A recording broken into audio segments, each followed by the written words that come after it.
Don't be deceived by this worn-out hat, it actually conceals excellent business savvy. This little black child going by the name of Bernard polishes shoes. But be aware. He purposefully places his booth in front of the bank so that all of his clients are wealthy white people. He doesn't give a damn about the small income he makes by shining shoes. He takes his time so he can hear the financial trade secrets that white folks discuss as they wait. The young child would note it down in a notebook as soon as they left. He simply wants the insightful financial information he heard from them. He has known from an early age that his lifelong ambition is to work in banking. This is Texas in 1939, a state that severely discriminates against black people. Although his father informs him that his dream is unrealistic, Bernard's eyes demonstrate determination in the face of any obstacles. The grown boy relocates to Los Angeles with his wife Eunice and kids 15 years later. It's not as bad here as it is at home when it comes to racial discrimination. He makes the decision to launch his company here. The three-person family is forced to stay in a rundown utility room owned by one of his relatives. Still, Bernard assures his wife they will soon move out. He begins by looking for residences for sale all across the city as a real estate agent. He notices that whereas the white community in Los Angeles still has many unoccupied homes, the black community is overcrowded. Black people are financially strong and have rental demands, so there is a huge market for real estate and rental properties. He comes across an obviously neglected white-owned flat with weeds growing on the front door. Still, only he recognizes the benefit of the house's location, which is close to the black area. He approaches the owner and suggests that since you only rented out half of the apartment, why don't you sell it to me instead? I'll pay you $30,000 now and another $5,000 when I rent out all of the rooms. Despite admiring his concept, the owner is unwilling to take a chance. Before departing, Bernard thanks the owner and says that he understands. Suddenly, he looks at the owner's calendar and notices that the present is from a local bank manager. After having a thought, he bids the owner farewell and immediately rushes to the bank, where he meets the manager who sent the calendar. The management's anti-blackness racist secretary declines to present him to the manager. He waits outside the bank entrance for a while until the manager finally shows up and stops him right away. He says, "I know one of your VIP customers, and I hope you would authorize a loan for me. The business I conduct will benefit him." However, the bank boss dismisses him without hesitation. He gets a call from the owner that evening. "Did you attempt to obtain a loan using my name?" the owner asks the man. He can't help but apologize. Unexpectedly, the owner doesn't blame him and instead respects his commitment to fight until his objective is attained. The owner decides to back him up on the loan. He purchases the property by obtaining his first loan ever from the bank. A black man is at a white woman's door as she enters the house after returning from shopping. "What are you doing?" With a hushed tone, she asks. The black man replies casually, "I'm renovating the residential complex." The elderly woman's expression is harsh as she says, "You employees should exercise caution." Bernard says, "Don't worry, this is my building, and I will absolutely take good care of it." Speechless, the elderly woman goes to her house in panic, and the police show up shortly after. They inform Bernard that an elderly woman had called the police on him. The police ask Bernard if he had contradicted the lady by pretending to be the owner. Unexpectedly, Bernard produces a copy of the real estate certificate from his pocket. It turns out that he had anticipated problems and was ready for it. The police turn around when they realize that the residence actually belongs to him. Bernard goes back to the apartment complex that evening, and when the elderly woman at the door sees him, she advises him to leave because it is not the right time for renovations. Bernard continues to speak gently. "I no longer work in renovations. I am the owner." The elderly woman is shocked, and a few days later she vacates the building because she doesn't want to share a residence with black people. Bernard immediately leases out the elderly woman's home to a black woman once she leaves. As he had predicted, the black tenant market is indeed very large. Bernard sends the former owner the agreed-upon follow-up payment when the building is quickly occupied. The previous owner greatly admires Bernard and offers to partner with him to launch a business.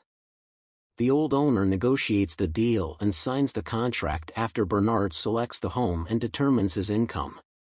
White people won't be aware that they are doing business with black people if he is in front of them, and they will split the profits.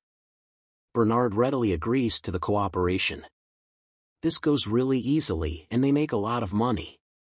Immediately Bernard also moves from an apartment block to a mansion shortly after, ensuring the happiness of his cherished family.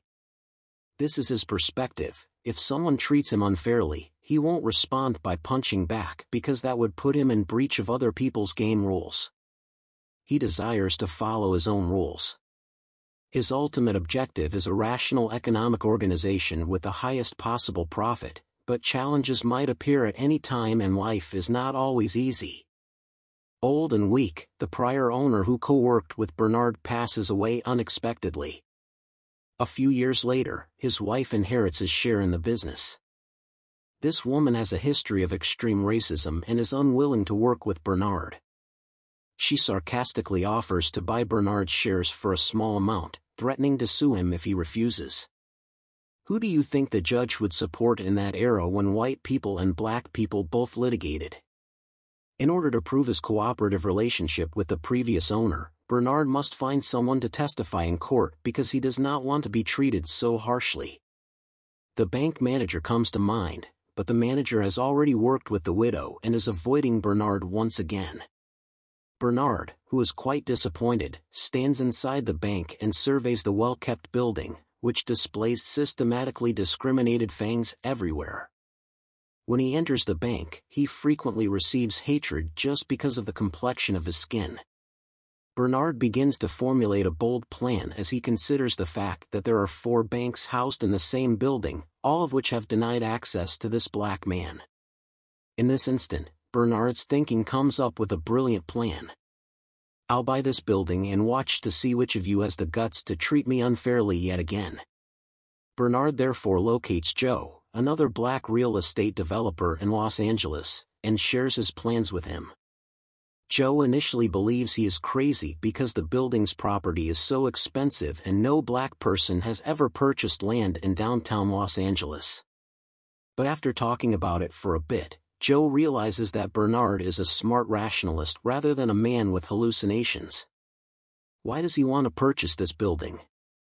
Because the bank inside will continue to serve him as long as he owns the building.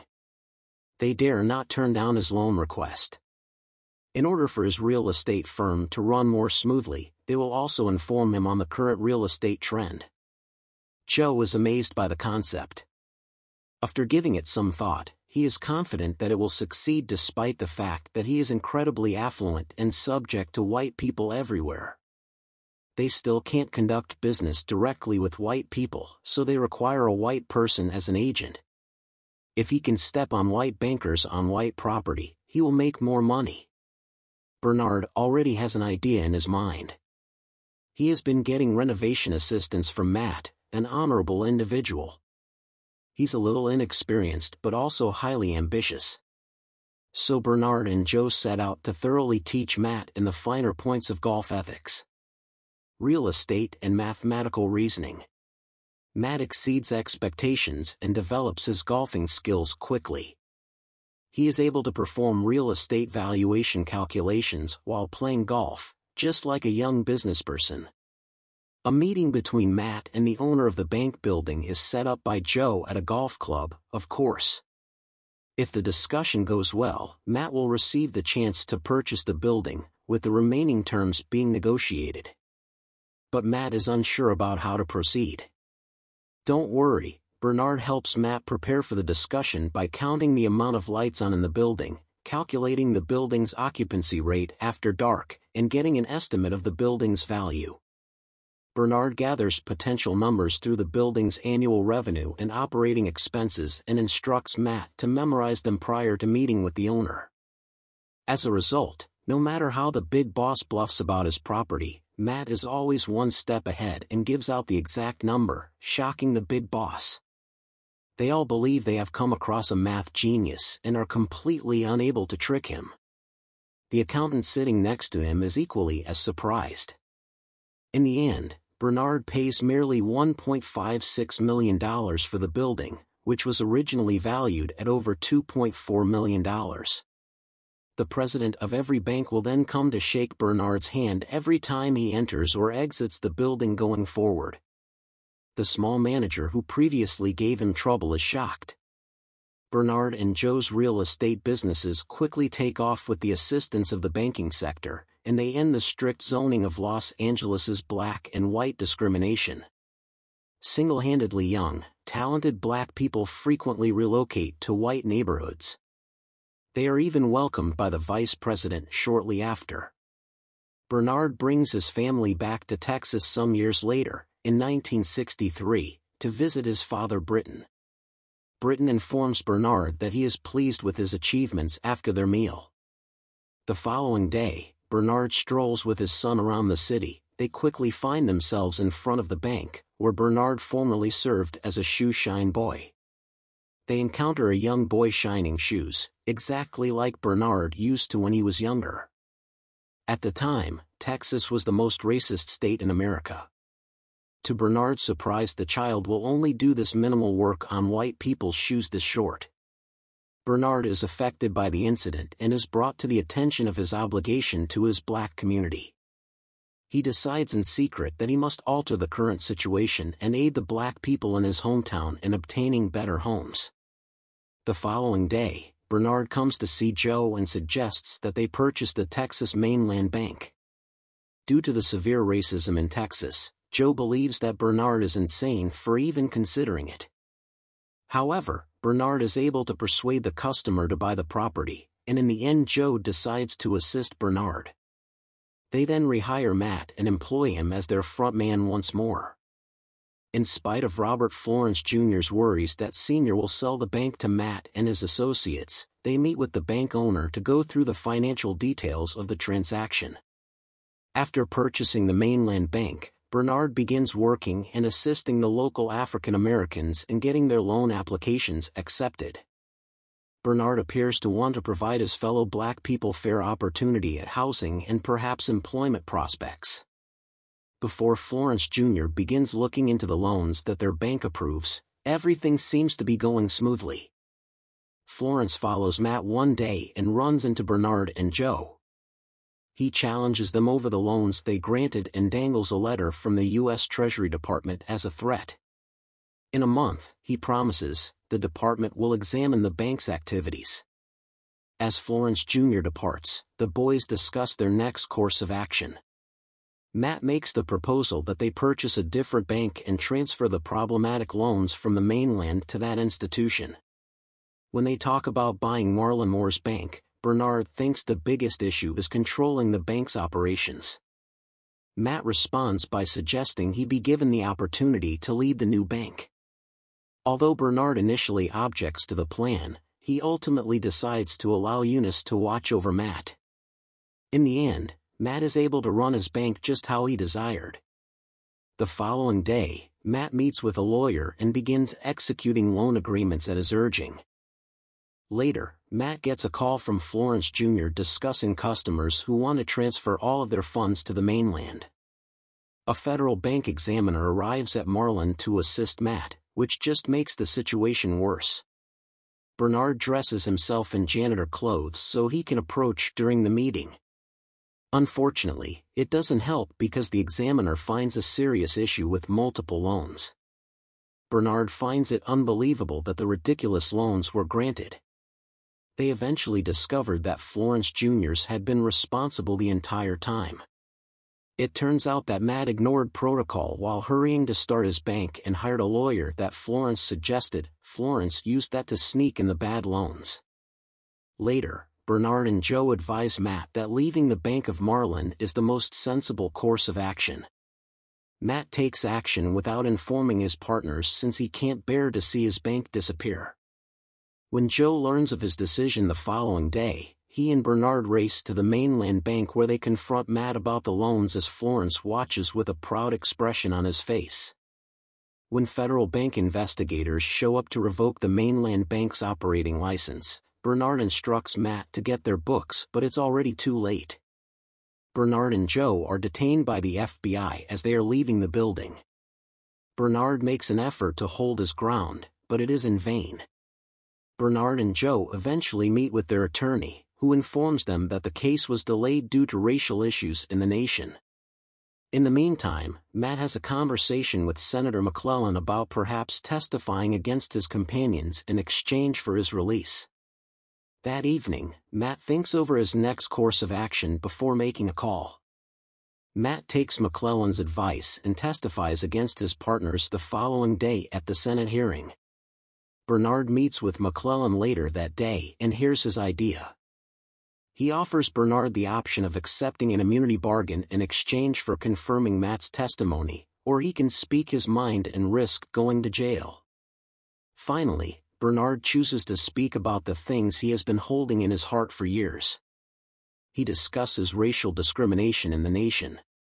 After the hearing, both Bernard and Joe received federal jail sentences, which swiftly destroyed both of their fortunes.